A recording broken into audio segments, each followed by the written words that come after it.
सिद्धिः अस्तु भगवत्कार्यसाधकः आपादमौलिपर्यन्तं गुरूणाम् आकृतिं स्मरेत् तेन विघ्नाः प्रणश्यन्ति सिद्ध्यन्ति च मनोरथाः। श्रीगुरुभ्यो नमः।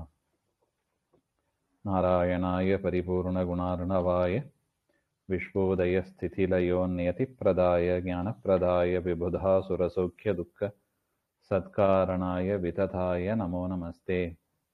नारायणं सुरगुरुं जगदेकनाथं भक्तप्रियं सकललोकनमस्कृतं च त्रैगुण्यवर्जितमजं विभुमाध्यमीशं वन्दे भवघ्नममरासुरसिद्धवन्द्यं।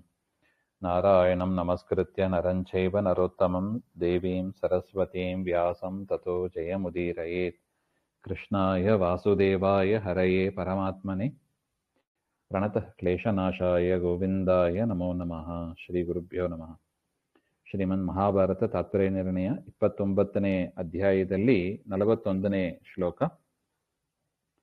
ಯಾವದ್ದೋಷಕ್ಷಯಶ್ಚೋರ್ಧ್ವಾ ಗತಿಃ ಕ್ರಮಶಯೇವತು ಸರ್ವದೋಷಕ್ಷಯೇ ಮುಕ್ತಿಃ ಆತ್ಮಯೋಗ್ಯಾನುಸಾರತಃ.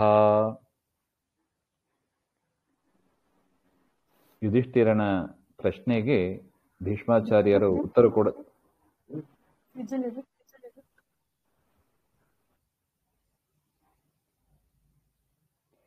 ಯುಧಿಷ್ಠಿರನ ಪ್ರಶ್ನೆಗೆ ಭೀಷ್ಮಾಚಾರ್ಯರು ಉತ್ತರ ಕೊಡ್ತಾ ಇದ್ದಾರೆ. ಅನೇಕ ಧರ್ಮಗಳನ್ನೆಲ್ಲ ಉಪದೇಶ ಮಾಡ್ತಾ ಇದ್ದರು ಹಾಗೆ ಅಂತ ನಾವು ನೋಡ್ತಾ ಇದ್ದೀವಿ. ಅದರ ಒಂದು ಅಂಗವಾಗಿ ಈ ಶ್ಲೋಕ ಬರುತ್ತದೆ. ಜೀವರಲ್ಲಿ 3 ವಿಧವಾದ ಜೀವರಾಶಿಗಳು ಅಂತ ಹಿಂದೆ ನೋಡಿದ್ರಿ. ಭೀಷ್ಮಾಚಾರ್ಯರು ಉಪದೇಶ ಮಾಡಿದರು, ಸಾತ್ವಿಕರು, ರಾಜಸರು, ತಾಮಸರು ಹಾಗೆ ಅಂತ.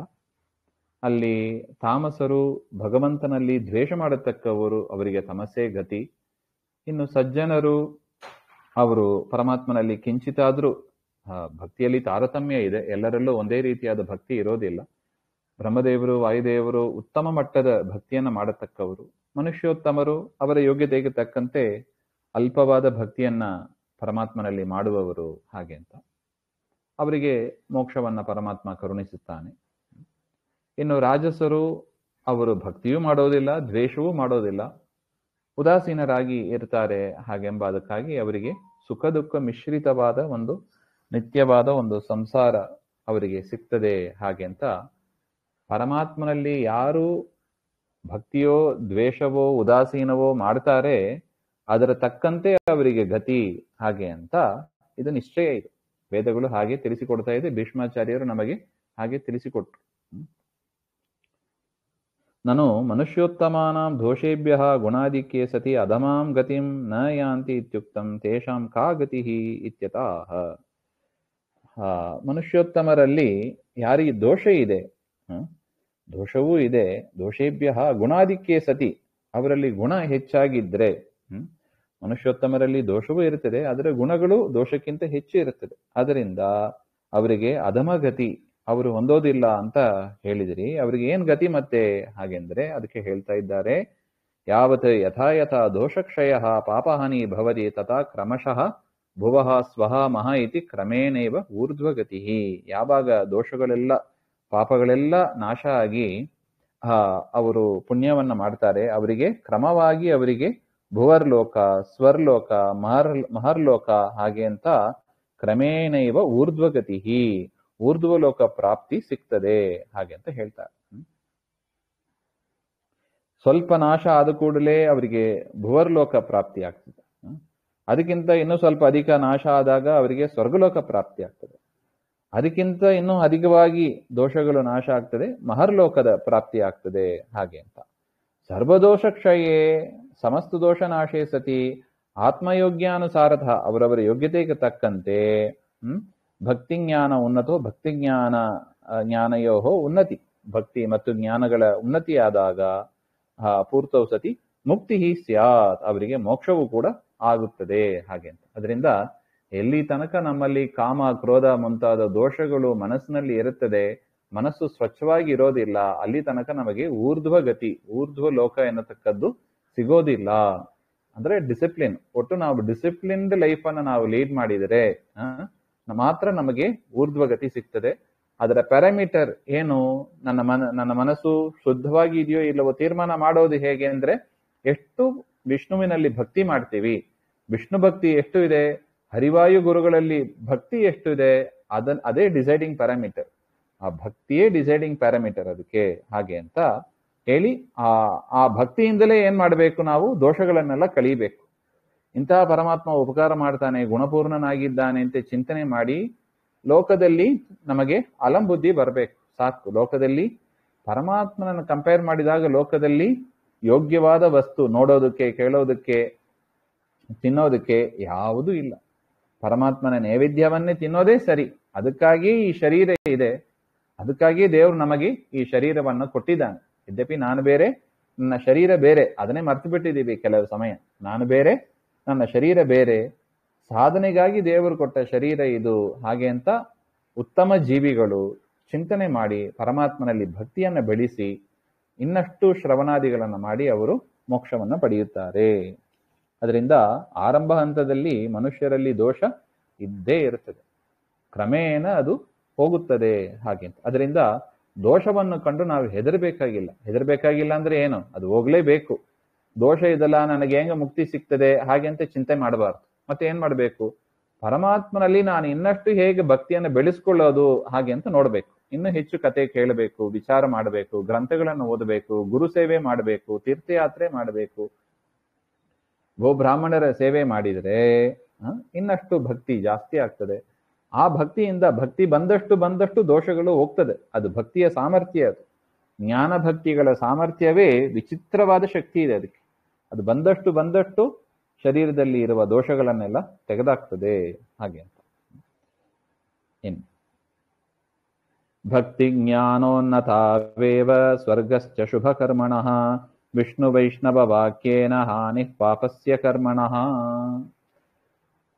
ಏವಂ ಜ್ಞಾನಫಲ ಮುಕ್ತ. ಇದು ಪರಮಾತ್ಮನ ಅಪರೋಕ್ಷ ಜ್ಞಾನದ ಫಲ. ಯಾವಾಗ ನಮಗೆ ಪರಮಾತ್ಮನ ಸಾಕ್ಷಾತ್ಕಾರ ಆಗ್ತದೆ ಆಗ ನಾವು ಉತ್ತಮ ಗತಿಯನ್ನ ಹೊಂದುತ್ತೇವೆ. ಹಾಗೆ ಅಂತ ಅದನ್ನ ಇಲ್ಲಿ ಹೇಳ್ತಾ ಇದ್ದಾರೆ. ಶುಭ ಕರ್ಮಣಃ, ಯಾವುದು ವಿಹಿತ ಕರ್ಮ ಇದೆ, ಶಾಸ್ತ್ರದಲ್ಲಿ ಬ್ರಾಹ್ಮಣರು ಏನ್ ಮಾಡಬೇಕು ಅಂತ ಹೇಳಿದ್ದಾರೋ ಅದನ್ನ ತಪ್ಪದೆ ಮಾಡಬೇಕು. ಫಲಾಪೇಕ್ಷೆ ಇಲ್ಲದೆ ಪರಮಾತ್ಮನ ಪೂಜಾ ರೂಪವಾಗಿ ನಾವು ಮಾಡಬೇಕು. ತ್ವಂ ಶುದ್ಧ ಇತಿ ವೈಷ್ಣವವಾಕ್ಯೇನವ ಪಾಪಸ್ಯ ಕರ್ಮಣಃ ನಿಷಿದ್ಧ ಕರ್ಮಣೋಪಿ ಹಾನಿ ವಿನಾಶಸ್ಯ. ಅದರಿಂದ ದೇವರು ಸರ್ಟಿಫಿಕೇಟ್ ಕೊಡಬೇಕು ಅಂತ. ಏನು ಅಂತ, ತ್ವಂ ಶುದ್ಧ, ನೀನು ಶುದ್ಧನಾದಿ. ಹಾಗೆ ಅಂತ ಬೇರೆಯವರು ಸರ್ಟಿಫಿಕೇಟ್ ಕೊಟ್ಟರೆ ಉಪಯೋಗ ಇಲ್ಲ. ಹರಿವಾಯು ಗುರುಗಳು ನಮ್ಮನ್ನ ಹೇಳ್ಬೇಕು, ನೀನು ಶುದ್ಧನಾಗಿದ್ಯಪ್ಪ ಹಾಗೆ ಅಂತ. ಯಾಕಂದ್ರೆ ಅವರಿಗೆ ಗೊತ್ತಿದೆ ನಮ್ಮ ಮನಸ್ಸಿನ ನೈರ್ಮಲ್ಯ ಎಷ್ಟಿದೆ, ದೇವರಲ್ಲಿ ಎಷ್ಟು ಭಕ್ತಿ ಮಾಡ್ತೀವಿ, ಎಷ್ಟು ಜ್ಞಾನ ಸಂಪಾದನೆ ಮಾಡ್ತೀವಿ, ಶ್ರವಣಾದಿಗಳನ್ನ ಮಾಡಿ ಎಷ್ಟು ಧ್ಯಾನ ಮಾಡ್ತೀವಿ, ಅದೆಲ್ಲ ದೇವರಿಗೆ ಗೊತ್ತಿದೆ. ಅದರಿಂದ ದೇವರ ಸರ್ಟಿಫಿಕೇಟ್ ನಮಗೆ ಇಂಪಾರ್ಟೆಂಟ್. ಲೋಕದಲ್ಲಿ ಜನರು ಏನ್ ಹೇಳ್ತಾರೆ, ಬೈತಾರೋ ನಗ್ತಾರೋ, ಇಟ್ಕೊಂಡು ಏನ್ ಮಾಡ್ತಿ ಅಂತಾರೆ. ಇದು ನಮಗೂ ದೇವರಿಗೂ ಇರುವ ಒಂದು ಸಂಬಂಧ ಇದೆ. ಯಾರು ಬೈದ್ರು ಅಷ್ಟೇ, ಹೇಳಿದ್ರೆ ಈಗ ನೋಡಿ ಪ್ರಹ್ಲಾದನ ಮನೆಯಲ್ಲಿ ಏನಿತ್ತು ಅವನಿಗೆ ವಾತಾವರಣ, ತಂದೆ ಭಾರಿ ಬಲಿಷ್ಠ ಹಿರಣ್ಯಕಶಿಪು, ಏನು ಒಂದು ಹರಿಯಿಂದ ದೇವರ ಹೆಸರು ಹೇಳಿಕ್ ಬಿಡ್ತಾ ಇಲ್ಲ. ಏನು ಬಾಯಿ ತೆರೆದರೆ ಹಿರಣ್ಯಕಶಿಪಾಯೇ ನಮಃ, ಹಿರಣ್ಯಕಶಿಪವೇ ನಮಃ ಹಾಗೆ ಅಂತಾನೆ ಹೇಳ್ಬೇಕು. ಅಂತ ಪರಿಸ್ಥಿತಿಯಲ್ಲಿ ಇದ್ದಾಗಲೂ ಕೂಡ ಹೇಗೆ ಸಾಧನೆಯನ್ನು ಮಾಡಿ ಪ್ರಹ್ಲಾದರು ತೋರಿಸಿದ್ರು, ನಮಗೆ ಅಂಥ ಒಂದು ಕೆಟ್ಟದಾದ ಒಂದು ವಾತಾವರಣ ಈಗ ಇಲ್ಲ. ಹಿಂದಿನ ಕಾಲದಲ್ಲಿ ಹಾಗಿತ್ತು ಅಂತ ಹೇಳ್ತಾರೆ. ಹಿಂದೆ ನಮ್ಮ ವೃತ್ತಿಯಲ್ಲಿ ನಾವು ಇರಬೇಕು ಅಂದ್ರೆ, ಬ್ರಾಹ್ಮಣ ಪಾಠ ಪ್ರವಚನ ಮಾಡ್ಕೊಂಡು ಬದುಕಬೇಕು ಅಂದ್ರೆ ಗೌರ್ಮೆಂಟಿಗೆ ಇಷ್ಟು ಟ್ಯಾಕ್ಸ್ ಕಟ್ಟಬೇಕಂತ.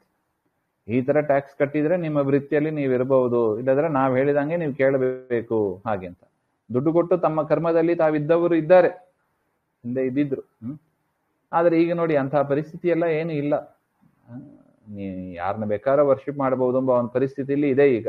ವರ್ಷಿಪ್ ಮಾಡದೇ ಬಿಟ್ರು, ಪೂಜಾದಿಗಳನ್ನ ಬಿಟ್ರು ಕೂಡ ಯಾರು ಹೇಳುವವರು ಕೇಳುವವರು ಇಲ್ಲ, ಅಂತ ಪರಿಸ್ಥಿತಿ ಇದೆ ಈಗ. ಆದರೆ ಸಾಧನೆ ಮಾಡುವವರಿಗೆ ಇದೆಲ್ಲ ಒಳ್ಳೆ ಅವಕಾಶ. ಯಾಕೆ, ಅನೇಕ ಗ್ರಂಥಗಳು ಸಿಗುತ್ತವೆ, ಗುರುಗಳು ಪಾಠ ಹೇಳಿಕೊಡುವ ಗುರುಗಳು ಸಿಗ್ತಾರೆ. ಅದರಿಂದ ದೇವರ ಜ್ಞಾನ ಭಕ್ತಿಯನ್ನು ಬೆಳೆಸ್ಕೊಳ್ಳೋದಕ್ಕೆ ಒಳ್ಳೆಯ ಕಾಲ ಇದು ಹಾಗೆ ಅಂತ ನಾವು ಭಾವಿಸಬೇಕು.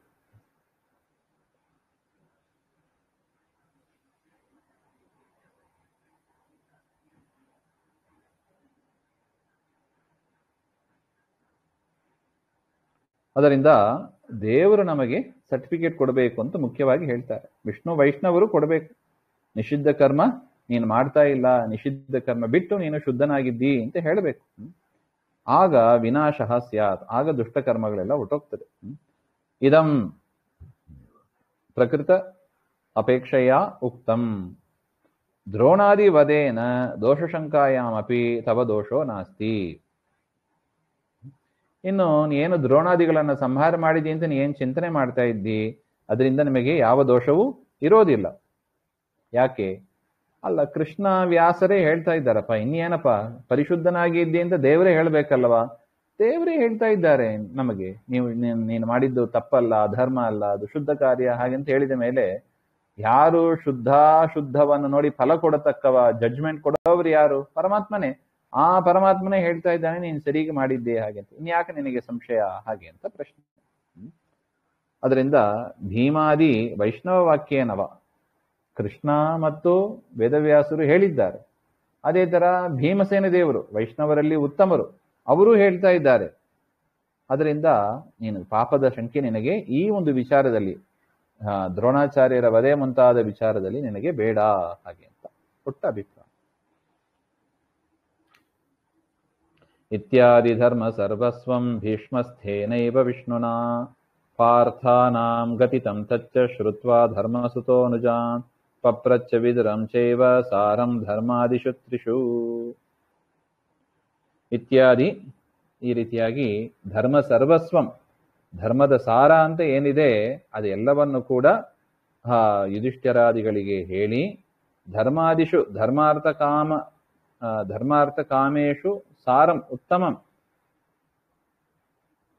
ಧರ್ಮ ಅರ್ಥ ಕಾಮ ಇದರಲ್ಲಿ ಯಾವುದು ಶ್ರೇಷ್ಠ ಹಾಗೆ ಅಂತ, ಸಾರಂ ಇದು ಸಾರ ಯಾವುದು ಹಾಗೆ ಅಂತ ಅನುಜಾನ್ ಅನುಜರಾದ ಉತ್ತಮಂ ಅನುಜಾನ್ ವಿದುರಂ ಚ ಧರ್ಮಸುತ ಪಪ್ರಚ್ಚ, ವಿದುರನನ್ನ ಧರ್ಮಸುತ ಅಂದ್ರೆ ಯುಧಿಷ್ಠಿರ ಕೇಳ್ತಾ ಇದ್ರು ಅಂತ ಅರ್ಥ.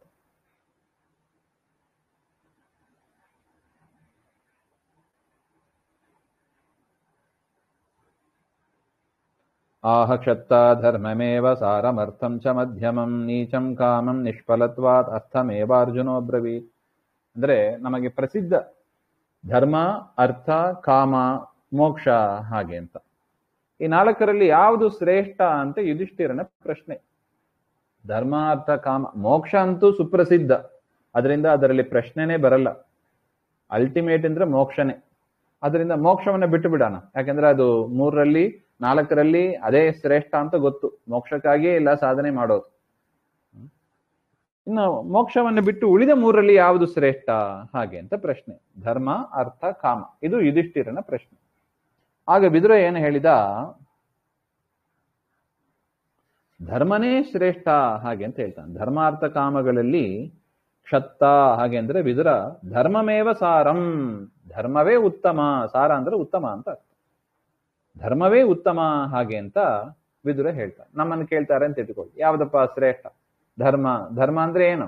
ದೇವರ ಶಾಸ್ತ್ರದಲ್ಲಿ ಹೇಳಿದ ವಿಚಾರಗಳನ್ನ ಮಾಡೋದು, ಕರ್ಮಗಳನ್ನ ಮಾಡೋದು, ಅದನ್ನು ಕೃಷ್ಣಾರ್ಪಣೆ ಹೇಳೋದು ಹಾಗೆ ಅಂತ, ಅದು ನಮ್ದು ಧರ್ಮ. ಈಗ ಬ್ರಾಹ್ಮಣನಿಗೆ ವಿಹಿತವಾದದ್ದು ಅಂದ್ರೆ ಯಾವುದು? ಅಧ್ಯಯನ, ಪಾಠ ಹೇಳೋದು, ಪಾಠ ಕೇಳೋದು, ಹೋಮ ಮಾಡೋದು, ಹೋಮ ಮಾಡಿಸೋದು, ಪುರೋಹಿತರೆಲ್ಲ ಮಾಡ್ತಾರೆ ನೋಡಿ. ಮತ್ತೆ ದಾನ ಕೊಡೋದು, ದಾನ ತೆಗೆದುಕೊಳ್ಳೋದು, ಈ ಆರನ್ನು ಕೂಡ ವಿಹಿತ ಕರ್ಮ ಅಂತ ಹೇಳಿದ್ದಾರೆ. ಈ 6 ಮಾಡಿ ಬ್ರಾಹ್ಮಣ ಚೆನ್ನಾಗಿ ವೇದಗಳನ್ನ ಅಧ್ಯಯನ ಮಾಡಿ ಅದರ ಅರ್ಥವನ್ನು ತಿಳಿದು ಇನ್ನೊಬ್ಬರಿಗೆ ಹೇಳಿಕೊಟ್ಟು ತಾನು ಬದುಕಬೇಕು ಅಂತ ಬದುಕುವ ಕ್ರಮವನ್ನು ಕೂಡ ತೋರಿಸಿಕೊಟ್ಟಿದ್ದಾರೆ. ಇಲ್ಲಿ ಪ್ರಕೃತ ಧರ್ಮ, ಇದು ಧರ್ಮ. ಅರ್ಥ ಅಂದ್ರೆ ಏನು? ದುಡ್ಡು ಕಾಸಿನ ಸಂಪಾದನೆ ಮಾಡೋದು ಇತ್ಯಾದಿ. ಕಾಮ, ದುಡ್ಡು ಬಂದ ಮೇಲೆ ಅದನ್ನ ಇಟ್ಟುಕೊಂಡು ನಾವು ಭೋಗ ಮಾಡೋದು, ಏನು ಬೇಕೋ ಅದನ್ನ ಖರೀದಿ ಮಾಡೋದು, ತೆಗೊಳ್ಳೋದು, ಅದೆಲ್ಲ ಕಾಮದಲ್ಲಿ ಬರ್ತದೆ. ಸೊ ಧರ್ಮ, ಅರ್ಥ, ಕಾಮದಲ್ಲಿ ಶ್ರೇಷ್ಠ ಯಾವುದು ಹಾಗೆ ಅಂತ ಒಟ್ಟು ಇದು ಸಾಮಾನ್ಯ ಅರ್ಥ. ಧರ್ಮ, ಅರ್ಥ, ಕಾಮ ಅಂದ್ರೆ ಸಾಮಾನ್ಯ ಒಂದು ಅರ್ಥ ಇದು. ಇದರಲ್ಲಿ ಯಾವುದು ಶ್ರೇಷ್ಠ ಅಂತ ವಿದುರನನ್ನ ಕೇಳಿದರೆ ವಿದುರ ಹೇಳಿದ್ದು ಏನು? ಧರ್ಮವೇ ಶ್ರೇಷ್ಠ ಹಾಗೆ ಅಂತ. ಅರ್ಥಂ ಚ ಮಧ್ಯಮಂ, ಇನ್ನು ದುಡ್ಡು ಕಾಸು ಅದು ಮಧ್ಯಮ, ಧರ್ಮಕ್ಕಿಂತ ನೆಕ್ಸ್ಟ್. ಯಾಕೆ? ದುಡ್ಡು ಕಾಸು ಇಟ್ಕೊಂಡು ಏನ್ ಮಾಡಬೇಕು? ಧರ್ಮಾಚರಣೆಗಾಗಿಯೇ ದುಡ್ಡು ಕಾಸು ಇರೋದು. ಈಗ ಪರಿಕಲ್ಪನೆ ಬೇರೆ ಆಗಿಬಿಟ್ಟಿದೆ. ದುಡ್ಡು ಕಾಸು ಯಾತಕ್ ಬರ್ತದೆ ಅದರ ವಿಚಾರ ಬೇರೆನೆ ಆಗಿಬಿಟ್ಟಿದೆ. ಆದ್ರೆ ಶಾಸ್ತ್ರದಲ್ಲಿ ದುಡ್ಡು ಕಾಸು ಯಾತಕ್ಕೆ? ಧರ್ಮದ ರಕ್ಷಣೆಗಾಗಿ. ಧರ್ಮ ಮಾರ್ಗದಲ್ಲಿ ನಡೀಬೇಕು, ದುಡ್ಡು ಖರ್ಚು ಮಾಡಿ, ದಾನ ಧರ್ಮಾದಿಗಳನ್ನ ಮಾಡಿ, ಬ್ರಾಹ್ಮಣ ಭೋಜನ ಇತ್ಯಾದಿಗಳನ್ನ ಮಾಡಿ, ಗುರುಗಳಿಗೆ ಯಥೇಚ್ಛವಾಗಿ ದಕ್ಷಿಣೆ, ಗುರುದಕ್ಷಿಣೆ ಅಂತ ಕೊಟ್ಟು ನಾವೇನ್ ಮಾಡಬೇಕು? ಧರ್ಮದ ರಕ್ಷಣೆಯನ್ನ ಮಾಡಬೇಕು. ಅದರಿಂದ ಅರ್ಥ ಎನ್ನತಕ್ಕದ್ದು ಅದು ಮಧ್ಯಮವಾಗಿದೆ. ಕಾಮ, ಕಾಮ ಅಂದ್ರೆ ವಿಷಯ ಭೋಗ, ಅದು ನೀಚ. ಹಾಗೆ ನೋಡಿ, ಮೂರರಲ್ಲಿ ಯಾವುದು? 1 2 3. ಫಸ್ಟ್ ಯಾವುದು? ಧರ್ಮ. ಸೆಕೆಂಡ್ ಪ್ಲೇಸ್ ಯಾವುದು? ಅರ್ಥ. ಥರ್ಡ್ ಪ್ಲೇಸ್ ಯಾವುದು? ಕಾಮ. ಹಾಗೆ ಅಂತ ವಿದುರ ಕೊಟ್ಟ ಉತ್ತರ. ಮೂರರ ಗತಿ ಇದು. ಧರ್ಮ, ಅರ್ಥ, ಕಾಮಗಳಲ್ಲಿ ಈ ತರ 1 2 3 ಕೊಡ್ತಾ ಹೋಗಿದ್ದು. ಏನು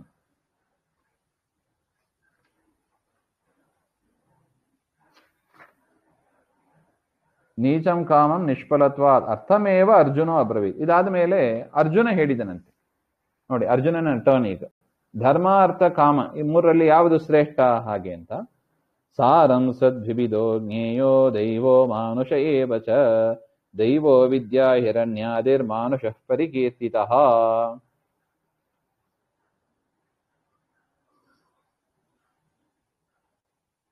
ಅರ್ಜುನ ಅರ್ಥಮೇವ ಸಾರಂ ಅಬ್ರವೀತ್. ವಿದುರ ಯಾವುದಕ್ಕೆ ಎರಡನೇ ಸ್ಥಾನವನ್ನು ಕೊಟ್ಟಲ್ಲ, ಅರ್ಥ. ಆದರೆ ಅರ್ಜುನನ ವ್ಯೂನೇ ಬೇರೆ. ಅರ್ಜುನ ಏನ್ ಹೇಳಿದ? ಅರ್ಥನೇ ಫಸ್ಟ್, ದುಡ್ಡೇ ಪ್ರಧಾನ ಅಂತ ಹೇಳ್ಬಿಟ್ಟು. ದುಡ್ಡೇ ಫಸ್ಟ್. ಯಾಕೆ? ತತ್ರ ಅರ್ಥಸ್ಯೇವ ಸಾರತ್ವಂ ಉಪಪಾದಯಿತಂ ತದ್ವೈವಿಧ್ಯಂ ದರ್ಶಯತಿ. ನೋಡಪ್ಪ, ಅರ್ಥ ಎಂಬುದು 2 ರೀತಿಯಾಗಿದೆ. ಅರ್ಥ ಅಂದ್ರೆ ಏನು? ಹಣಕಾಸು, ಸಂಪತ್ತು ಅಂತ ಅರ್ಥ. ಸಂಪತ್ತು 2 ರೀತಿಯಾಗಿ ಇದೆ. ದೈವಿ ಸಂಪತ್ತು, ಮಾನುಷ ಸಂಪತ್ತು. ಹಾಗೆ ಅಂತ. ದೈವಿ ಸಂಪತ್ತು, ಮಾನುಷ ಸಂಪತ್ತು. ದೈವಿ ಸಂಪತ್ತು ಅಂದ್ರೆ ಯಾವುದು? ದೈವೋ ಅರ್ಥ ವಿದ್ಯಾ. ವಿದ್ಯೆ, ಜ್ಞಾನ ಸಂಪತ್ತು ಅಂತ ಏನಿದೆ ಅದು ಭಾರಿ ಶ್ರೇಷ್ಠವಾದದ್ದು. ಇದು ಅರ್ಜುನನ ಅಭಿಪ್ರಾಯ. ಇನ್ನು ಎರಡನೇ ಅರ್ಥ ಅಂದ್ರೆ ಎರಡನೇ ಸಂಪತ್ತು ಅಂದ್ರೆ ಯಾವುದು? ಹಿರಣ್ಯಾದಿ, ಬೆಳ್ಳಿ ಬಂಗಾರ ಇತ್ಯಾದಿಗಳು. ಅದು ಮನುಷ್ಯ ಸಂಪತ್ತು, ಮಾನುಷ ಸಂಪತ್ತು ಅಂತ. ಅದರಿಂದ ಧರ್ಮ ಅರ್ಥ ಇದ್ರನೇ ನಾವು ಧರ್ಮಾದಿಗಳನ್ನೆಲ್ಲ ಮಾಡಕ್ಕಾಗ್ತದೆ. ಹಾಗಿರುವಾಗ ಅರ್ಥ ಅಂದ್ರೆ 2 ಇದೆ. ದೈವಿ ಸಂಪತ್ತು, ಮಾನುಷ ಸಂಪತ್ತು, ಎರಡೂ ಕೂಡ ಬೇಕು. ಹಾಗೆ ಅಂತ ಹೇಳ್ತಾರೆ. ನೋಡಿ, ಲೌಕಿಕ ವೈದಿಕ 2 ಬೇಕು ಅಲ್ವಾ? ಲೌಕಿಕ ವೈದಿಕ 2 ಬೇಕು. ಬರೀ ಲೌಕಿಕ ಇದ್ರೆ ಬರೀ ದುಡ್ಡು ಬರುತ್ತದೆ ಅಷ್ಟೇ, ಸಾಧನೆ ಆಗೋದೇ ಇಲ್ಲ. ಮುಂದೆ ಪ್ರಾಣಿಯಾಗಿ ಹುಟ್ಟಬೇಕು, ನರಕದಲ್ಲಿ ಹೋಗಿ ಬೀಳಬೇಕು, ಪ್ರಾಣಿಯಾಗಿ ಹುಟ್ಟಬೇಕು. ಮುಂದಿನ ಪರಿಸ್ಥಿತಿ ಭಾರಿ ಘೋರ ಇದೆ. ಬರೀ ಲೌಕಿಕ ಇದ್ರೆ ಭಾರಿ ಘೋರ ಇದೆ. ಬರೀ ವೈದಿಕ ಅಂತ ಆದ್ರೆ ನಮಗೆ ಅಷ್ಟು ಪರಿಪಕ್ವತೆನೇ ಇಲ್ಲ. ಹಿಂದಿನವರು ಇದ್ರು, ಹಿರಿಯರು ಇದ್ರು, ಬರೀ ಲೌಕಿಕ ವೃತ್ತಿ ವೈದಿಕ ವೃತ್ತಿ ಮಾಡ್ಕೊಂಡು ಬದುಕ್ತಾ ಇದ್ರು, ಪುರೋಹಿತ ಮಾಡ್ಕೊಂಡೇ ಬದುಕ್ತಾ ಇದ್ರು. ಈಗಲೂ ಇದ್ದಾರೆ, ತುಂಬಾ ಜನ ಈಗಲೂ ಇದ್ದಾರೆ. ಆದ್ರೆ ನಮಗೆ ಹಂಗಿಲ್ಲ. ಹಣದ ರುಚಿಯನ್ನ ನೋಡಿದವರು ನಾವು, ತಿಂಗಳಿಗೆ ಇಷ್ಟು ಬರಬೇಕು ಹಾಗೆ ಅಂತ. ಅದನ್ನ ಬಿಡೋದಕ್ಕೆ ಕಷ್ಟ ಆಗ್ತದೆ. ಅದರಿಂದ ವೈದಿಕ ವೃತ್ತಿಯನ್ನ ನಾವು ಅನುಸರಿಸೋದಿಲ್ಲ. ಸಾಮಾನ್ಯ ಜನರು ಅನುಸರಿಸೋದಿಲ್ಲ. ಇದ್ದಾರೆ, ಈಗಲೂ ಅನುಸರಿಸುವವರು ಇದ್ದಾರೆ, ತುಂಬಾ ಜನ ಇದ್ದಾರೆ. ಅದರಿಂದ ಅರ್ಜುನನ ಪ್ರಕಾರ ದೈವಿ ಸಂಪತ್ತು, ಮಾನುಷ ಸಂಪತ್ತು 2ರಲ್ಲಿ ದೈವಿ ಸಂಪತ್ತು ಭಾರಿ ಶ್ರೇಷ್ಠ ಇದೆ. ಅದರಿಂದ ಒಟ್ಟು ಅರ್ಥಕ್ಕೆ ವೋಟ್. ಫಸ್ಟ್ ವೋಟ್ ಯಾರಿಗೆ? ಅರ್ಥಕ್ಕೆ. ಅರ್ಥವೇ ಉತ್ತಮವಾದದ್ದು.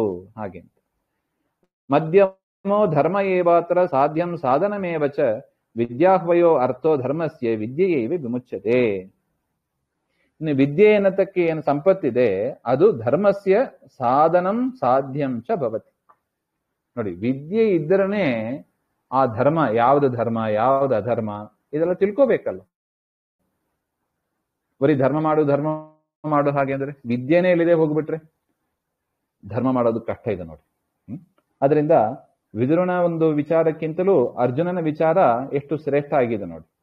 ಹೌದು, ಧರ್ಮ ಪ್ರಧಾನ ಅಂತ ಹೇಳಿಬಿಟ್ರೆ ಧರ್ಮ ಬರೋದು ಯಾವುದರಿಂದ? ಸಂಪತ್ತಿನಿಂದ. ಯಾವ ಸಂಪತ್ತು? ವಿದ್ಯಾ ಸಂಪತ್ತು. ಆ ವಿದ್ಯಾ ಸಂಪತ್ತು ಇದ್ರನೇ ಇದು ಧರ್ಮ, ಇದು ಅಧರ್ಮ ಅಂತ ವಿಂಗಡಿಸ್ಲಿಕ್ಕೆ ಆಗ್ತದೆ, ಸೆಗ್ರಿಗೇಟ್ ಮಾಡ್ಲಿಕ್ಕೆ ಆಗ್ತದೆ. ಇಲ್ಲದಿದ್ರೆ ಧರ್ಮಾಚರಣೆ ಧರ್ಮ ಮಾಡ್ತೀವಿ ಅಂತ ಹೇಳಿ ಅಧರ್ಮನೇ ಮಾಡ್ತಾ ಕೂತಿರ್ತೀವಿ, ಹಂಗಾಗ್ಬಿಡುತ್ತದೆ. ಅದರಿಂದ ಸಮರ್ಥನೆ ಮಾಡ್ತಾರೆ ನೋಡಿ ಅರ್ಜುನ. ವಿದ್ಯಾಹ್ವಯೋ ಅರ್ಥ ಧರ್ಮಸ್ಯ ಸಾಧನಂ ಸಾಧ್ಯಂಚ ವಿದ್ಯಾಪೂರ್ವಕಂ ಯಜ್ಞಾದಿ ಕರ್ಮಕರಣೆ ಧರ್ಮಸ್ಯ ಉತ್ಪತ್ತಿಯ ವಿದ್ಯಾ ಧರ್ಮ ಸಾಧನಂ. ಆ ವಿದ್ಯೆ ಪೂರ್ವಕವಾಗಿಯೇ ಯಜ್ಞಾದಿ ಕರ್ಮಗಳನ್ನ ಧರ್ಮಾಚರಣೆಯನ್ನ ನಾವು ಮಾಡಬೇಕು. ಹಾಗೆ ಅಂತ ಕರ್ಮಣ ಜ್ಞಾನ ಮಾತನೋತಿ, ಕರ್ಮದಿಂದ ಪರಮಾತ್ಮನ ಜ್ಞಾನವನ್ನ ಪಡೆಯುತ್ತಾರೆ. ಅದರಿಂದ ಕರ್ಮವನ್ನ ಮಾಡಬೇಕು. ಕರ್ಮ ಮಾಡಬೇಕು ಅಂದ್ರೆ ವಿದ್ಯೆ ಗೊತ್ತಿರಬೇಕು. ವಿದ್ಯೆ ಗೊತ್ತಿಲ್ಲದೆ ಕರ್ಮ ಯಜ್ಞಾದಿಗಳು ಮಾಡ್ಲಿಕ್ಕೆ ಬರೋದಿಲ್ಲ. ಹಾಗೆ ಅಂತ ಹೇಳ್ತಾರೆ. ತಪಾದಿ ಕರ್ಮನ ಶುದ್ಧ ಅಂತಃಕರಣಸ್ಯೇವ, ಅದನ್ನಾದ್ರೂ ಯಾಕೆ ಮಾಡಬೇಕು ಹಾಗೆಂದ್ರೆ ಈ ಯಾಗ ಇತ್ಯಾದಿಗಳನ್ನೆಲ್ಲ ಮಾಡಿದರೆ, ತಪಸ್ಸು ಧ್ಯಾನ ಇತ್ಯಾದಿಗಳನ್ನ ಮಾಡಿದರೆ ಮನಸ್ಸಿನ ಅಂತಃಕರಣ, ಮನಸ್ಸು ಅಂದ್ರೆ ಅಂತಃಕರಣ, ಒಳಗಿರತಕ್ಕ ಇಂದ್ರಿಯ, ಶರೀರದ ಒಳಗೆ ಇರುವ ಇಂದ್ರಿಯವನ್ನ ಅಂತಃಕರಣ ಅಂತ ಕರಿತೀವಿ, ಅದು ಶುದ್ಧವಾಗ್ತದೆ. ಹಾಗೆ ಅಂತ ಆ ರೀತಿಯಾದಿ ಅಂತಃಕರಣ ಶುದ್ಧ ಆದರನೆ ಜ್ಞಾನ ಉದಯವಾಗ್ತದೆ. ವಿದ್ಯಾಹ್ವಯೋ ಅರ್ಥಃ ಧರ್ಮಸ್ಯ ಸಾಧ್ಯಂ ಫಲಂ. ಅದರಿಂದ ಧರ್ಮದ ಸಾಧ್ಯ ಅದು ವಿದ್ಯೆ. ನೋಡಿ, ವಿದ್ಯೆ ಇದ್ರೆ ಧರ್ಮಾಚರಣೆ, ಧರ್ಮಾಚರಣೆಯಿಂದ ವಿದ್ಯೆ ಅಂತ. ಅದರಿಂದ ಸಾಧನವೂ ಹೌದು ಸಾಧ್ಯವೂ ಹೌದು ಅಂತ ಎರಡೂ ಹೇಳ್ತಾರೆ. ನೋಡಿ, ವಿದ್ಯೆಯಿಂದ ಕರ್ಮಾಚರಣೆ ಮಾಡಿ ಆ ಕರ್ಮದಿಂದ ಮತ್ತೆ ವಿದ್ಯೆಯನ್ನೇ ಪಡೀತೀವಿ. ಅಂದ್ರೆ ಏನರ್ಥ? LKG ಇದ್ದವ UKG ಓದ ಅಂತ ಅರ್ಥ. ಅಥವಾ ಫಸ್ಟ್ ಸ್ಟ್ಯಾಂಡರ್ಡ್ ಅಲ್ಲಿ ಇದ್ದವ ಸೆಕೆಂಡ್ ಸ್ಟ್ಯಾಂಡರ್ಡ್ ಅಲ್ಲಿ ಓದ. ಮೊದಲು ಫಸ್ಟ್ ಸ್ಟ್ಯಾಂಡರ್ಡ್ ಅಲ್ಲಿ ಇದ್ದ, ಒಂದಿಷ್ಟು ಜ್ಞಾನ ಬಂದಿತ್ತು, ಕರ್ಮವನ್ನ ಮಾಡಿದ. ಆ ಕರ್ಮದ ಫಲ ಏನು? ಕರ್ಮದ ಫಲ ಜ್ಞಾನವೇ. ಮತ್ತೆ ಇನ್ನಷ್ಟು ಜ್ಞಾನ ಬಂತು, ಏನಾದ? ಪಾಸ್ ಆದ, ಸೆಕೆಂಡ್ ಸ್ಟ್ಯಾಂಡರ್ಡ್ ಹೋದ. ಮತ್ತೆ ಸೆಕೆಂಡ್ ಸ್ಟ್ಯಾಂಡರ್ಡ್ ಅಲ್ಲಿ ಒಂದು ಕರ್ಮ ಮಾಡಿದ, ಅದರ ಫಲದಿಂದ ಜ್ಞಾನ ಬಂತು, ಅದರಿಂದ ಏನಾದ? 3ನೇ ಕ್ಲಾಸ್ ಹೋದ. ಈ ರೀತಿಯಾಗಿ ಕರ್ಮ ಮಾಡಿ ಮಾಡಿ ವಿದ್ಯೆ ಅಭಿವೃದ್ಧಿಯಾಗಿ ಆ ವಿದ್ಯೆ ಏನಾಗಿದೆ? ಸಾಧ್ಯವೂ ಆಗಿದೆ, ಸಾಧನವೂ ಆಗಿದೆ. ಹಾಗೆ ಅಂತ ಸಮರ್ಥನೆ ಮಾಡ್ತಾ ಇದ್ದಾರೆ ಅರ್ಜುನ. ಅದರಿಂದ ವಿದ್ಯೆ ಇದ್ದರನೇ ನಾವು ಕರ್ಮ ಮಾಡ್ಲಿಕ್ಕೆ ಆಗ್ತದೆ. ಹಾಗೆ ಅಂತ ಅದರಿಂದ ವಿದ್ಯೆಯೇ ಉತ್ತಮ. 3ರಲ್ಲಿ ಧರ್ಮಾರ್ಥ ಕಾಮಗಳಲ್ಲಿ ವಿದ್ಯೆಯೇ ಉತ್ತಮ ಅಂತ ಅರ್ಜುನನ ವಾದ.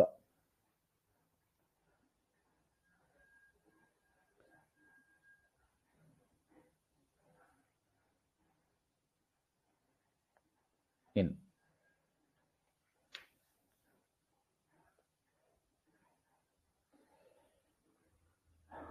ಮಾನುಷೋ ಅರ್ಥೋಪಿ ವಿದ್ಯಾಯಾಃ ಕಾರಣಂ ಸುಪ್ರಯೋಜಿತಃ ತುಷ್ಟೋರ್ಥೇನ ಗುರುರ್ಯಸ್ಮಾತ್ ಕೈವಲ್ಯಂ ಧಾತುಮಪ್ಯಲಂ. ಅರ್ಜುನನ ಮಾತೆ ಮುಂದುವರಿತಾ ಇದೆ. ಇನ್ನು 2ನೇ ಸಂಪತ್ತು ನೋಡಿ, ಮೊದಲನೇದು ವಿದ್ಯಾ ಸಂಪತ್ತು ಅಂತ ನೋಡಿದೀವಿ, ದೈವಿ ಸಂಪತ್ತು. 2ನೇದು ಯಾವುದು? ಮಾನುಷ ಸಂಪತ್ತು. ಯಾವುದು? ಹಿರಣ್ಯಾದಿಗಳು. ಅದನ್ನು ಮಾನುಷ ಸಂಪತ್ತು ಅಂತ ಕರೀತಾರೆ. ವಿದ್ಯಾಖ್ಯ ಅರ್ಥಸ್ಯ ಧರ್ಮಾತ್ ಉತ್ತಮತ್ವಂ ಉಪಪಾದ್ಯ ಮಾನುಷಾರ್ಥ ಹಿರಣ್ಯಾದೇರಪಿ ತದು ಉತ್ತಮತ್ವಂ ಉಪಪಾದಯತಿ. ಈ ರೀತಿಯಾಗಿ 2 ಅರ್ಥ ಅಂತ ನೋಡಿದ್ದೀವಿ. ಒಂದು ವಿದ್ಯೆ, ಇನ್ನೊಂದು ಹಿರಣ್ಯಾದಿಗಳು. ವಿದ್ಯೆ ಯಾಕೆ ಉತ್ತಮ ಅಂತ ನಾವು ನೋಡಿದ್ದೀವಿ. ಯಾಕೆ? ವಿದ್ಯೆ ಇದ್ದರನೇ ಧರ್ಮಾಚರಣೆ ಮಾಡ್ಲಿಕ್ಕೆ ಆಗ್ತದೆ. ಆ ಧರ್ಮಾಚರಣೆಯ ಫಲವೂ ಕೂಡ ವಿದ್ಯೆಯೇ ಆಗಿದೆ. ಅದರಿಂದ ವಿದ್ಯಾ ಸಂಪತ್ತು ಉತ್ತಮ, ಧರ್ಮ ಉತ್ತಮ ಅಂತ, ಅದು ಅರ್ಥ ಉತ್ತಮ ಅಂತ ಆಯ್ತು. ಇನ್ನು 2ನೇದು ಯಾವುದು? ಮಾನುಷ ಸಂಪತ್ತು. ಅದು ಕೂಡ ಉತ್ತಮ ಅಂತ ಹೇಳ್ತಾ ಇದ್ದಾನೆ ಅರ್ಜುನ. ಯಾಕೆ ಹಾಗೆ ಅಂದ್ರೆ ಮಾನುಷಾರ್ಥ ಅಂದ್ರೆ ಹಿರಣ್ಯಾದಿಗಳು ಸುಪ್ರಯೋಜಿತ ಸತ್ಪಾತ್ರ ಭಾಜನೀಕೃತ ವಿದ್ಯಾಯಾ ಕಾರಣ.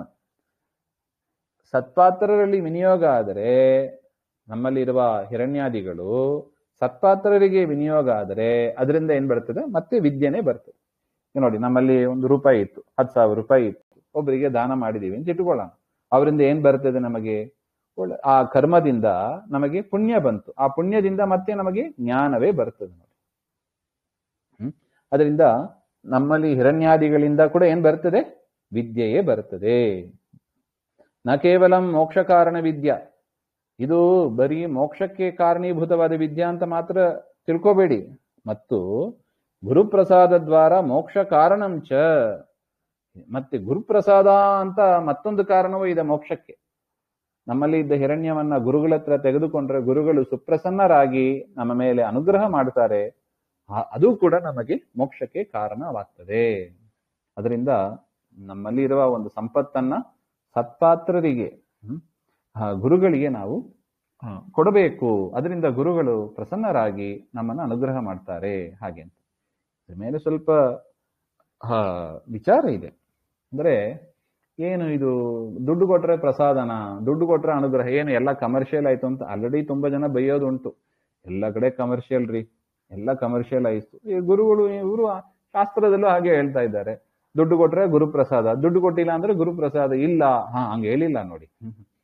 ದುಡ್ಡು ಕೊಟ್ರೆ ಮಾತ್ರ ಗುರುಪ್ರಸಾದ ಅಂತ ಹೇಳಿಲ್ಲ ಇಲ್ಲಿ. ಗುರುಗಳ ಪ್ರಸಾದಕ್ಕೆ ನಾವು ಸಂಪಾದನೆ ಮಾಡಿದ ಹಣವನ್ನ ವಿನಿಯೋಗ ಮಾಡೋದು ನಮ್ದು ಒಂದು ಕರ್ತವ್ಯ ಇದು. ಅದರಿಂದ ಗುರುಗಳ ಪ್ರಸಾದ ಆಗ್ತದೆ. ಅದು ಬಿಟ್ಟು ನಾವು ಪಾಠ ಓದೋದು, ಕೇಳೋದು, ಗುರು ಶುಶ್ರೂಷೆ ಅಂತ ಗುರುಗಳು ಹೇಳಿದ ಕೆಲಸಗಳನ್ನ ಮಾಡೋದು ಹಿಂದಿನ ಕಾಲದಲ್ಲಿ ಇತ್ತು. ವಿದ್ಯಾಪೀಠಕ್ಕೆ ಬಂದ ಆ ಶಿಷ್ಯರನ್ನೆಲ್ಲ ಹೊಲಕ್ಕೆ ಕಳಿಸಿ ಆಕಳುಗಳನ್ನೆಲ್ಲ ನೋಡ್ಕೊಂಡ್ ಬಾ ಹಾಗೆ ಅಂತೆಲ್ಲ ಹೇಳೋರು. ಇದೆಲ್ಲ ಗುರುಗಳ ಸೇವೆ. ಗುರುಗಳು ಏನ್ ಹೇಳ್ತಾರೋ ಮಾಡ್ಬೇಕು ಅದನ್ನು. ಆ ರೀತಿಯಾಗಿ ಮಾಡಿ ವಿದ್ಯಾ ಸಂಪಾದನೆ ಮಾಡಿ ಹಾಗೆ ವಿದ್ಯಾ ಸಿದ್ಧಿ ಆಗ್ತದೆ, ಅದ್ರ ಮೂಲಕ ಮೋಕ್ಷ ಆಗ್ತದೆ ಅಂತ ಒಟ್ಟು ಕ್ರಮ. ಅದರಿಂದ ಗುರುಗಳ ಒಂದು ಸಂತೃಪ್ತಿಗೆ ಯಾವ್ದು ಕಾರಣವೋ ಅದೆಲ್ಲ ಮಾಡಬೇಕು. ಅದರಲ್ಲಿ ಒಂದು ಹಣ ಅಂತ ಹೇಳಿದ್ದಾರೆ ಹೊರತು ಹಣ ಇದ್ರನೇ ಗುರುಗಳ ಪ್ರಸಾದ. ಕಮರ್ಷಿಯಲ್ ಆಗೋದು ಯಾವಾಗ? ಹಣ ಇದ್ರೆ ಗುರುಪ್ರಸಾದ, ಹಣ ಇಲ್ಲ ಅಂದ್ರೆ ಗುರುಪ್ರಸಾದ ಇಲ್ಲ. ಹಾಗಿದ್ರೆ ಹೌದು ಕಮರ್ಷಿಯಲ್ ಆಯ್ತು ಅಂತ ಹೇಳ್ಬೋದು. ಆ ರೀತಿಯಾದ ಒಂದು ಕಮರ್ಷಿಯಲೈಸೇಷನ್ ಇಲ್ಲಿ ಇಲ್ಲ. ಅನೇಕ ಮಾರ್ಗ ಇದೆ ಗುರುಪ್ರಸಾದ ಪಡೆಯೋದಕ್ಕೆ, ಅನೇಕ ಮಾರ್ಗ ಇದೆ. ಹಣವೂ ಒಂದು ಮಾರ್ಗ ಅಂತ ಅಷ್ಟೇ ವಿಚಾರ ಇಲ್ಲಿ ಅಂತ ಹೇಳ್ತಾ ಇದ್ದಾರೆ.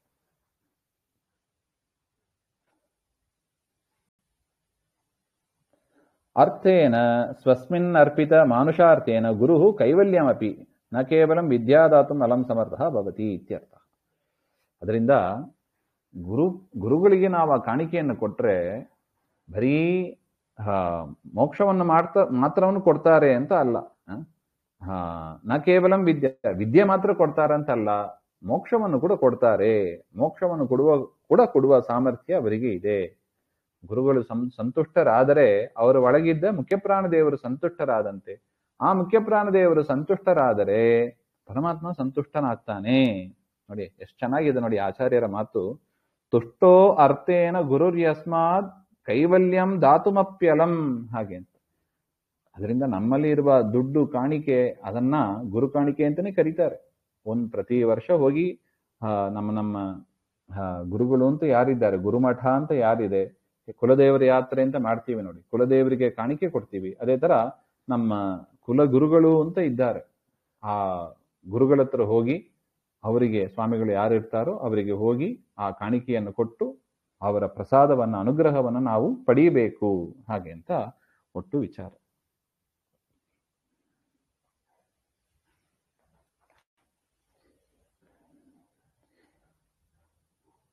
ಇದು ಅರ್ಜುನ ತಿಳಿಸಿಕೊಟ್ಟ ಕ್ರಮ. ಇನ್ನು ಧರ್ಮಾರ್ಥತಾಂ ವಿನಾಪಿ ಅರ್ಥೈ ತುಷ್ಯೇಯುರ್ ಗುರುದೇವತಾ ಯದ್ಯನುದ್ದೇಶಿತೋ ಧರ್ಮೋಪ್ಯರ್ಥಮೇವಾನುಸಂವ್ರಜೇತ್.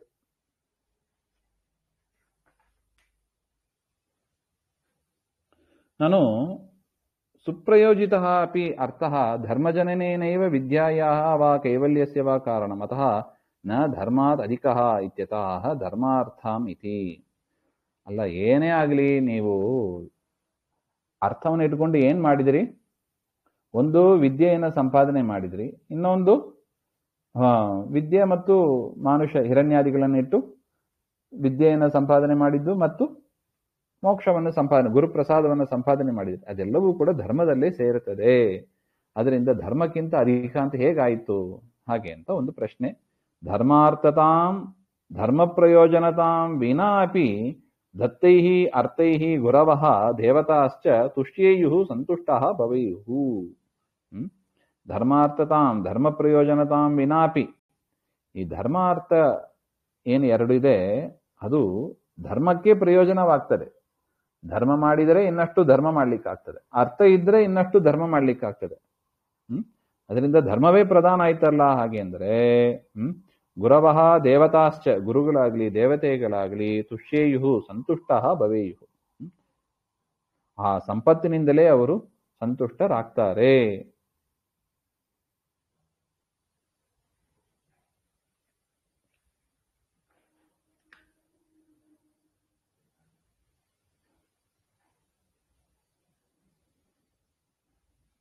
ಅಂದ್ರೆ ಇಲ್ಲಿ ಧರ್ಮಾರ್ಥ ಅಂದ್ರೆ ಧರ್ಮಾಖ್ಯ ಪುರುಷಾರ್ಥ ಅಂತ. ಧರ್ಮಾರ್ಥ ಅಂದ್ರೆ ಪುರುಷಾರ್ಥದಲ್ಲಿ ಒಂದಾದ ಧರ್ಮ ಅಂತ ಅರ್ಥ.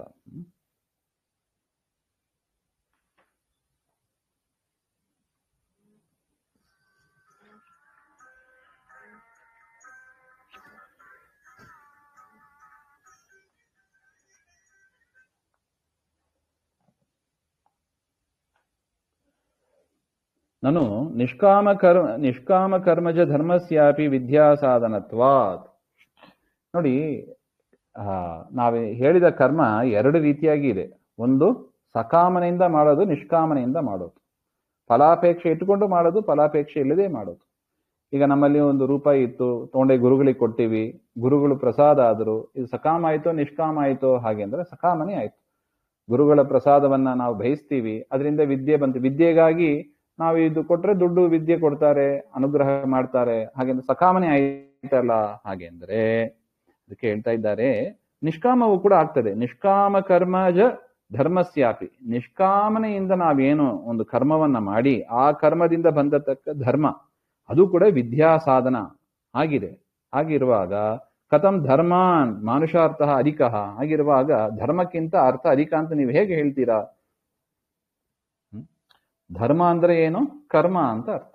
ಧರ್ಮ ಅಂದ್ರೆ ಕರ್ಮ, ವಿಹಿತ ಕರ್ಮ ಅಂತ ಅರ್ಥ. ಸೊ ಎರಡು ಕರ್ಮಗಳಲ್ಲಿ ಎರಡು ಟೈಪ್ ಇದೆ. ಒಂದು ನಿಷ್ಕಾಮ ಕರ್ಮ, ಸಕಾಮ ಕರ್ಮ. ಹಾಗೆ ಅಂತ ಫಲಾಪೇಕ್ಷೆ ಇಟ್ಟುಕೊಂಡು ಮಾಡೋದು ಸಕಾಮ ಕರ್ಮ, ನಿಷ್ಕಾಮನೆಯಿಂದ ಮಾಡೋದು ನಿಷ್ಕಾಮ ಕರ್ಮ. ಈ ವಿದ್ಯೆ ಹೇಗೆ ಬರ್ತದೆ? ದುಡ್ಡು ಕೊಟ್ರೆ ವಿದ್ಯೆ ಬರ್ತದೆ ಅಂತ, ಗುರುಪ್ರಸಾದವು ಸಿಗ್ತದೆ ಅಂತ ಒಂದು ಮಾತು ಹೇಳಿದ್ರು. ಅದರಿಂದ ಮನುಷ್ಯ ಸಂಪತ್ತು ಅಂತ ಏನಿದೆ ಹಿರಣ್ಯಾದಿಗಳು, ಅದು ಕೂಡ ಶ್ರೇಷ್ಠ ಅಂತ ಹೇಳಿದ್ರು. ಧರ್ಮಕ್ಕಿಂತಲೂ ಶ್ರೇಷ್ಠ ಅಂತ. ಅದು ಹೆಂಗಾಗ್ತದೆ ನೋಡಿ. ಅದು ನೀವು ಹೇಳುವ ಧರ್ಮ ಯಾವುದದು? ಸಕಾಮನೆಯಿಂದ ಆದದ್ದು. ಆದ್ರೆ ಕರ್ಮದಲ್ಲಿ ಇನ್ನೊಂದು ಟೈಪ್ ಇದೆ ನೋಡಿ, ನಿಷ್ಕಾಮ ಕರ್ಮ. ಹಾಗೆ ಅಂತ ನಿಷ್ಕಾಮ ಕರ್ಮ ಮಾಡಿದರೂ ಕೂಡ ವಿದ್ಯೆ ಪ್ರಾಪ್ತವಾಗ್ತದೆ. ಈಗ ಉದಾಹರಣೆಗೆ ಗುರುಗಳು ಹೇಳ್ತಾರೆ, ಆಕಳನ್ನ ಬೆಳೆಸು ಹಾಗೆಂತ ಹೇಳ್ತಾರೆ. ಅದು ದುಡ್ಡು ಕಾಸು ಏನ್ ಪ್ರಶ್ನೆ ಬರೋದೇ ಇಲ್ಲ. ಗುರುಗಳು ಹೇಳಿದಾರ ಮಾಡೋದು, ನಿಷ್ಕಾಮನೆಯಿಂದ ಮಾಡೋದು, ಅದರಿಂದಲೂ ಕೂಡ ನಮಗೆ ವಿದ್ಯೆ ಸಿಗ್ತದಲ್ಲ. ಹಾಗೆ ಅಂತ ಧರ್ಮವೇ ಶ್ರೇಷ್ಠ ಆಯಿತು, ಅರ್ಥ ಹೆಂಗೆ ಶ್ರೇಷ್ಠ ಆಗ್ತದೆ ಅಂತ ಪ್ರಶ್ನೆ. ಅದಕ್ಕೆ ಹೇಳ್ತಾ ಇದ್ದಾರೆ, ಅನುದ್ದೇಶಿತ ಧರ್ಮಾಖ್ಯ ಫಲ ಅನುದ್ದೇಶೇನ ಕ್ರಿಯಮಾನ ಕರ್ಮಜನಿತ ಧರ್ಮ ತರ್ಹಿ ವಿದ್ಯಾಖ್ಯಂ ಅರ್ಥಮೇವ ಅನುಸಂವ್ರಜೇತ್. ವಿದ್ಯಾಖ್ಯ ಅರ್ಥ. ಆ ರೀತಿಯಾಗಿ ನಾವು ನಿಷ್ಕಾಮನೆಯಿಂದ ಪಡೆದ ವಿದ್ಯೆ ಅಂತ ಹೇಳ್ತೀವಿ. ಹಾಗೆ ಅಂದ್ರೆ ಹೌದು, ವಿದ್ಯೆಯು ಏನಾಗಿದೆ? ವಿದ್ಯಾ ಸಂಪತ್ತೇ ಆಗಿದೆ. ಅದಕ್ಕೆ ಹೇಳಿದ್ದು ಅರ್ಥದಲ್ಲೂ ಎರಡು ಅಂತ ನಾವು ಮಾಡಿದ್ದು. ವಿದ್ಯಾ ದೈವಿ ಸಂಪತ್ತು ಅಂತ ಏನ್ ಹೇಳ್ತೀವಿ, ಆ ದೈವಿ ಸಂಪತ್ತಿಗೆ ಕಾರಣ ಆಗ್ತದೆ ನೋಡಿ. ನಿಷ್ಕಾಮನೆಯಿಂದ ಮಾಡಿದ್ರೆ ಅದೇನಾಗ್ತದೆ? ದೈವಿ ಸಂಪತ್ತು, ಅದು ವಿದ್ಯೆಗೆ ಡೈರೆಕ್ಟ್ ಕಾರಣ ಆಗ್ತದೆ. ಸಕಾಮನೆಯಿಂದ ಮಾಡಿದ್ರೆ ಅದು ವಿದ್ಯೆಗೆ ಕಾರಣ ಆಗ್ತದೆ. ಅದರಿಂದ ನೀವು ಸಕಾಮನೆಯಿಂದ ಮಾಡಿದ್ರು ಸರಿ, ನಿಷ್ಕಾಮನೆಯಿಂದ ಮಾಡಿದ್ರು ಸರಿ, ಒಟ್ಟು ಬರೋದು ಯಾವುದು? ದೈವಿ ಸಂಪತ್ತೇ. ಅದರಿಂದ ಅರ್ಥವೇ ಶ್ರೇಷ್ಠ. ಹಾಗೆ ಅಂತ ಅದರ ಅಭಿಪ್ರಾಯ ನೋಡಿ. ಅರ್ಜುನನ ಮಾತಿಗೆ ಇಷ್ಟೆಲ್ಲ ವಿವರಣೆ ಇದೆ ಅಂತ ಹೇಳ್ತಾ ಇದ್ದಾರೆ.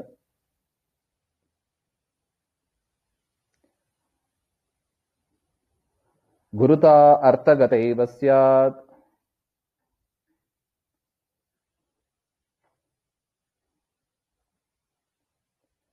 ಕಾಮೋ ಅಧಸ್ತಾಧಿ ನಿಷ್ಫಲಃ ಯಮಾವತ್ರ ವಿದಾಂ ಶ್ರೇಷ್ಠಾವರ್ಜುನೋಕ್ತಮನೂಚತುಃ. ಇಷ್ಟ ಆದಾಗ ಅರ್ಥಸ್ಯ ಉತ್ತಮತ್ವಂ ಉಪಸಂಹರನ್ ಪರಿಶೇಷಾತ್ ಕಾಮಸ್ಯ ನೀಚತಾಮ. ಇನ್ನು ಉಳಿದ ಅರ್ಥಕ್ಕಿಂತಲೂ ಕೂಡ ಧರ್ಮಕ್ಕಿಂತಲೂ ಕೂಡ ಅರ್ಥ ಶ್ರೇಷ್ಠ ಆಯಿತು. ಅದರಿಂದ ಅರ್ಜುನನ ಪ್ರಕಾರ ಫಸ್ಟು ಅರ್ಥ, ಅದಾದ ಮೇಲೆ ಧರ್ಮ, ಅದಾದ ಮೇಲೆ ಕಾಮಕ್ಕೆ ಥರ್ಡ್ ಪ್ಲೇಸ್ ಕೊಟ್ಟ ಅರ್ಜುನ. ಹಾಗೆ ತಸ್ಮಾತ್ ಗುರುತಃ ಉತ್ತಮಾರ್ಥಗತೈವ ಸ್ಯಾತ್ ಹಿ ಯಸ್ಮಾತ್ ನಿಷ್ಫಲಃ ತಸ್ಮಾತ್ ಕಾಮಃ ಅಧಸ್ಥಾ ನೀಚಃ. ಅದರಿಂದ ಕಾಮ ಏನಾಯ್ತು? ಅದು ವಿಷಯ ಭೋಗ ಅಂತ ಅರ್ಥ ಮಾಡಿ ಆ ಕಾಮ ನೀಚ ಅಂತ ಅರ್ಜುನನ ಅಭಿಪ್ರಾಯ. ಅತಃ ಪಾರ್ಥೇಷು ಯಮೌ ನಕುಲ ಸಹದೇವೌ ಯತಃ ವಿದತಾಂ ತತ್ವವಿದಾಂ ಮಧ್ಯೆ ಶ್ರೇಷ್ಠೌ ತತಃ ಅರ್ಜುನೋಕ್ತಮೇವ ಅನೂಚತುಃ. ಈ ರೀತಿಯಾಗಿ ಯುಧಿಷ್ಠಿರನ ಪ್ರಶ್ನೆಗೆ ವಿದುರ ಒಂದು ರೀತಿಯಾಗಿ ಹೇಳಿದ್ರೆ, ಅರ್ಜುನ ಹೇಳಿದ್ದನ್ನ ಅರ್ಜುನನ ಸಹೋದರರು ನಕುಲ ಮತ್ತು ಸಹದೇವರು ಒಳ್ಳೆ ಬುದ್ಧಿವಂತರು ಅವರು ಕೂಡ ತತ್ವವಿದಾಂ ಮಧ್ಯೆ ಶ್ರೇಷ್ಠವು ಅಂತ ಬರೀತಾರೆ. ತತ್ವಜ್ಞಾನಿಗಳ ಮಧ್ಯದಲ್ಲಿ ಅವರು ಶ್ರೇಷ್ಠರೇ ಆಗಿದ್ದಾರೆ. ಅನೇಕ ಜನ ತತ್ವಜ್ಞಾನಿಗಳು ಇದ್ದರು ಆ ಕಾಲದಲ್ಲಿ. ಅವರಲ್ಲಿ ನಕುಲ ಸಹದೇವರು ಇದ್ದರು. ಅವರು ಕೂಡ ಅರ್ಜುನನ ಮಾತನ್ನ ಒಪ್ಪಿದರಂತೆ. ಅರ್ಜುನ ಹೇಳಿದ್ದೇ ಸರಿಗಿದೆ. ಅದರಿಂದ ಅತಃ ಅರ್ಜುನ ಉಕ್ತಮೇವ ತತ್ವಂ ಇತಿ ಊಚತು. ಅರ್ಜುನ ಹೇಳಿದ್ದೇ ಸರಿಗಿದೆ. ಧರ್ಮಾರ್ಥ ಕಾಮದಲ್ಲಿ ಶ್ರೇಷ್ಠ ಯಾವುದು? ಅರ್ಥ 2ನೇ ಸ್ಥಾನ ಧರ್ಮ, 3ನೇ ಸ್ಥಾನ ಕಾಮ. ಹಾಗೆ ಅಂತ ಅರ್ಜುನ, ನಕುಲ, ಸಹದೇವ 3 ಜನರು ಕೂಡ ಒಪ್ಪಿದರು. ಹಾಗೆ ಅಂತ ನೋಡಿ, ಯುಧಿಷ್ಠಿರನದ್ದೇ ಪ್ರಶ್ನೆ ಇದು, ಯುಧಿಷ್ಠಿರನದ್ದೇ ಸಂಶಯ. ಅದರಿಂದ ಅವರು ಉತ್ತರ ಹೇಳಿಲ್ಲ. ಇಲ್ಲಿ ವಿದುರನದ್ದು ಹೇಳಿದರು. ವಿದುರನದ್ದನ್ನು ಯಾಕೆ ಹೇಳಿದರು ಅಂದ್ರೆ, ವಿದುರ ಮತ್ತು ಯುಧಿಷ್ಠಿರ ಇಬ್ರು ಕೂಡ ಯಮದೇವರ ಅವತಾರ. ಯಮನ ಅವತಾರ 2 ಆಗಿತ್ತಲ್ಲಿ, ಇನ್ಫ್ಯಾಕ್ಟ್ 3 ಅಂತ. ಜಾಂಬವತ ಕೂಡ ಯಮದೇವರ ಅವತಾರ. ಮಹಾಭಾರತ ಕಾಲದಲ್ಲಿ ಯಮನ ಅವತಾರ 3 ಇತ್ತು ಅಂತ. ಅದರಿಂದ ಯಮನ ಅಭಿಪ್ರಾಯ ಅಂದ್ರೆ ವಿದುರನ ಅಭಿಪ್ರಾಯ ಏನು ಅಂತ ಸ್ಪಷ್ಟ ಆಯಿತು. ಅರ್ಜುನ, ನಕುಲ, ಸಹದೇವರ ಅಭಿಪ್ರಾಯ ಏನು ಅಂತ ಸ್ಪಷ್ಟ ಆಯಿತು. ಹಾಗೆ ಅಂತ ಹೇಳ್ತಾರೆ. ಇನ್ನು ಕೊನೆಯದು, ಅತಾಹ ಭೀಮ ಪ್ರವರಃ ಸುತತ್ವದೃಶಾಂ ಸಮಸ್ತಾನ್ ಅಭಿಭಾಷ್ಯ ಹರ್ಷಾತ್ ಸ್ಮಯನ್ನ ಕಾಮಾತ್ ಅತಿರಿಕ್ತಮಸ್ತಿ ಕಿಂಚಿತ್ ಶುಭಂ ಕ್ವಾವರತಾಂ ಸ ಯಾಯಾತ್. ಹಾಗೆ ಅಂತ ಇನ್ನು ಭೀಮಸೇನ ದೇವರು ಹೇಳ್ತಾರೆ ಯಾವುದು ಶ್ರೇಷ್ಠ ಹಾಗೆ ಅಂದ್ರೆ, ಅಥ ಅನಂತರಂ ಸುತತ್ವದೃಶಾಂ ಶೋಭನಾನಾಂ ತತ್ವದೃಶಾಂ ತತ್ವಜ್ಞಾನಿನಾಂ ಪ್ರವರಃ. ತತ್ವಜ್ಞಾನಿಗಳಲ್ಲಿ ಶ್ರೇಷ್ಠರಾದವರು ಯಾರು? ಭೀಮಸೇನ ದೇವರು. ಎಲ್ಲರಿಗಿಂತಲೂ ಭಾರಿ ಜ್ಞಾನಿಗಳು, ಬಲದಲ್ಲೂ ಅಷ್ಟೇ, ಜ್ಞಾನದಲ್ಲೂ ಅಷ್ಟೇ ಭಾರಿ ಅಗ್ರಗಣ್ಯರು ಅಂದ್ರೆ ಭೀಮಸೇನ ದೇವರು. ಅವರು ಹೇಳಿದರಂತೆ, ಸಮಸ್ತಾನ್ ಶ್ರೋತ್ರನ್, ಯಾರ್ಯಾರು ಕೇಳುವವರು ಅಂತ ಇದ್ರು ಆ ಸಭೆಯಲ್ಲಿ ಎಲ್ಲರನ್ನು ಕೂಡ ಅಭಿಭಾಷ್ಯ ಅಭಿಮುಖೀಕೃತಿ ಅವರನ್ನು ನೋಡಿ, ಹರ್ಷಾತ್ ಸ್ಮಯನ್ ಸಂತೋಷದಿಂದ ಮಂದಹಾಸದಿಂದ ಕೂಡಿದವರಾಗಿ ಹೇಳಿದರು. ಏನಂತ ಹೇಳಿದರು? ನ ಇತಿ ಯಸ್ಯ ಕಾಮಸ್ಯ ನೀಚತ್ವ ಮುಕ್ತಂ ಸಹ ಕಾಮಃ ಕೋ ಅಭಿಪ್ರೇತಃ. ಅಲ್ಲ, ನೀವಿಬ್ಬರು ಕೂಡ ಕಾಮವನ್ನು ನೀಚೆ ಮಾಡಿಬಿಟ್ರಿ. ನೀವಿಬ್ರು ಅಂದ್ರೆ ಯಾರು? ವಿದುರ ಮತ್ತು ಇನ್ನೊಂದು ಗುಂಪು ಅರ್ಜುನ, ನಕುಲ, ಸಹದೇವರು ಕಾಮವನ್ನು ನೀಚೆ ಮಾಡಿಬಿಟ್ರಿ ಇಬ್ರು ಕೂಡ. ಕಿಂ ಕಾಮ್ಯತೆ ಇತಿ ಕಾಮಃ ಕಾಮ್ಯೋವ ಕಾಮಃ ಕಾಮನಾ ಇಚ್ಛಾ ಇತಿ ವಿಷಯಭೋಗೋವ ಆದ್ಯ ತಾವನ್ನ ನೀಚಃ. ಇದು ಕಾಮ ಶಬ್ದಕ್ಕೆ ನೀವೇನಂತ ಅರ್ಥ ಮಾಡ್ಕೊಂಡ್ಬಿಟ್ಟಿದ್ರಿ? ಬರೀ ವಿಷಯಭೋಗ ಅಂತ ಅಷ್ಟೇ ತಿಳ್ಕೊಂಡಿದ್ದೀರಾ ಅಥವಾ ಇಚ್ಛಾ ಅಂತ ಕಾಮ ಶಬ್ದಕ್ಕೆ ಅನೇಕ ಅರ್ಥ ಇದೆ. ಇಚ್ಛಾ ಅಂತ ಒಂದು ಅರ್ಥ ಇದೆ, ವಿಷಯಭೋಗ ಅಂತ ಅರ್ಥ ಇದೆ, ಕಾಮ್ಯತೆ ಬಯಸಲ್ಪಡುತ್ತದೆ, ಇಚ್ಛಿಸಲ್ಪಡುತ್ತದೆ ಹಾಗೆ ಅಂತ, ಅಥವಾ ಕಾಮನೆ ಮಾಡಲು ಯೋಗ್ಯ, ಕಾಮ್ಯ ಇಚ್ಛೆ ಪಡಲು ಯೋಗ್ಯವಾದದ್ದು ಎಂಬ ಒಂದು ಅರ್ಥದಲ್ಲಿ ಇದೆ. ನೋಡಿ ಎಷ್ಟು ಚೆನ್ನಾಗಿದೆ ನೋಡಿ. ಇಚ್ಛೆ ಪಡಲು ಯೋಗ್ಯವಾದದ್ದು ಅಂತ ಆ ಒಂದು ಅರ್ಥದಲ್ಲೂ ಕಾಮ ಶಬ್ದವನ್ನ ಬಳಸ್ತೀವಿ. ಇಚ್ಛೆ ಪಡಲು ಯೋಗ್ಯವಾದದ್ದು ಯಾವುದೋ ಅದು ಕಾಮ. ಕಾಮನ ಇಚ್ಛೆ ಪಡೋದು ಒಂದು ಕಾಮ. ಇಚ್ಛೆ ಪಡಲು ಯೋಗ್ಯವಾದ ವಸ್ತು ಅದು ಕಾಮ, ಇಚ್ಛೆ ಪಡುವುದು ಒಂದು ಕಾಮ, ವಿಷಯ ಭೋಗ ಅಂತ ಅರ್ಥದಲ್ಲಿ ಬರುತ್ತದೆ. ಆದ್ಯ ತಾವನ್ನ ನೀಚಃ. ನೀವು ಹೇಳಿದ ಪ್ರಕಾರ ವಿಷಯ ಭೋಗ ಇಚ್ಛೆ ಅದು ನೀಚ, ಹೌದು. ಆದ್ರೆ 2 ಕಾಮ ಇದೆ ಅಂತ ಹೇಳ್ತಾರೆ. ಇಚ್ಛೆ ಪಡಲು ಯೋಗ್ಯವಾದದ್ದು, ಇಚ್ಛೆ ಪಡಲು ಯೋಗ್ಯ ಅಲ್ಲದ್ದು. ವಿಷಯ ಭೋಗ ಅಲ್ಲ ಹಾಗೆ, ಅದು ಇಚ್ಛೆ ಪಡಲು ಯೋಗ್ಯವೇ ಅಲ್ಲ. ಅದಾಗದೆ ಬಂದಾಗ ಎಷ್ಟು ಬೇಕೋ ಅಷ್ಟು ತಗೋಬೇಕಷ್ಟೆ. ಆದ್ರೆ ಇಚ್ಛೆ ಪಡಲು ಯೋಗ್ಯವಾದದ್ದು ಅಂತ ಒಂದು ಮೊದಲನೇ ಪಕ್ಷ ಇದೆ ನೋಡಿ, ಅದು ನೀವು ನೀಚ ಅಂತ ನೀವು ಹೇಳಿದ್ದು ಸರಿಯಲ್ಲ ಅಂತ ಭೀಮನ ಅಭಿಪ್ರಾಯ. ನೋಡಿ ಎಷ್ಟು ಸೂಕ್ಷ್ಮ ವಿಚಾರ ನೋಡಿ. ಕಾಮದಲ್ಲಿ ನೋಡಿ, ಧರ್ಮದಲ್ಲೂ 2 ಇದೆ, ಸಕಾಮ ನಿಷ್ಕಾಮ ಅಂತ. ಅರ್ಥದಲ್ಲೂ 2 ಭಾಗ ಮಾಡಿದ್ರು, ದೈವಿ ಸಂಪತ್ತು ಮಾನುಷ ಸಂಪತ್ತು ಅಂತ. ಅದೇ ತರ ಕಾಮದಲ್ಲೂ 2 ಇದೆ. ಕಾಮನೆ ಮಾಡಲು ಶುದ್ಧ ಸತ್ವವಾದ ಒಂದು ಕಾಮನೆ ಅಂತ ಇದೆ, ನಿಷಿದ್ಧ ಕಾಮ, ಶುದ್ಧ ಕಾಮ, ನಿಷಿದ್ಧ ಕಾಮ ಹಾಗೆ ಅಂತ. ಆ ನಿಷಿದ್ಧ ಕಾಮ ಪ್ರಕಾರ ನೀವು ಅರ್ಥ ಮಾಡಿದಿರಿ. ಕಾಮ ನೀಚ ಅಂತ 2 ಪಕ್ಷದವರು ಹೇಳಿದ್ದು ಅದು ನಿಷಿದ್ಧ ಕಾಮವಾಗಿದ್ದರೆ ಹೌದು, ಅದು 3ನೇ ಕ್ಯಾಟಗರಿಯೇ ಬರ್ತದೆ. ಆದರೆ ಕಾಮ ಶಬ್ದಕ್ಕೆ ಇನ್ನೊಂದು ಅರ್ಥ ಇದೆ, ಏನದು? ಶುದ್ಧ ಕಾಮ ಎನ್ನತಕ್ಕ ಒಂದು ಅರ್ಥವೂ ಇದೆ ಹಾಗೆ ಅಂತ. ಯತಃ ಕಾಮಾದ್ ಅತಿರಿಕ್ತಂ ಕಿಂಚಿತ್ ಶುಭಂ ನಾಸ್ತಿ ಸರ್ವಸ್ಯಾಪಿ ಶುಭಸ್ಯ ಶುಭಮೇವ ಮೇ ಸ್ಯಾತ್